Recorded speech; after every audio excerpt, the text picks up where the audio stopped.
আগে নামাজ, এরপরে কুরবানি। নামাজ আছে যাদের, কুরবানি আছে তাদের। নামাজ নাই, কুরবানি নাই। যে ব্যক্তি নামাজ পড়ে না, কুরবানি তার জন্য সফলতা বয়ে আনবে না।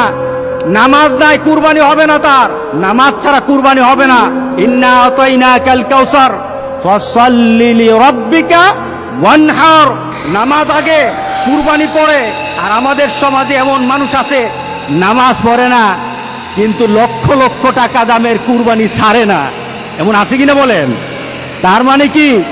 সে দিন বুঝে না, সে ইসলাম বুঝে না, সে মোহাম্মদ সাল্লাল্লাহু আলাইহি সাল্লামের আল্লাহর ঘোষণাও জানে না, ইব্রাহিম আলাইহিস সালামকে দেওয়া সেই কুরবানির নীতি জানে না। এই কুরবানি তার জন্য কোনো সফলতা বয়ে আনবে না।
এই দেখো এই পথ না তো পথ চিনের পথ চিনের পর আমি গালাই আছে ওই বেরেন্সি না বেরেন্সি আর এই নিয়ে চল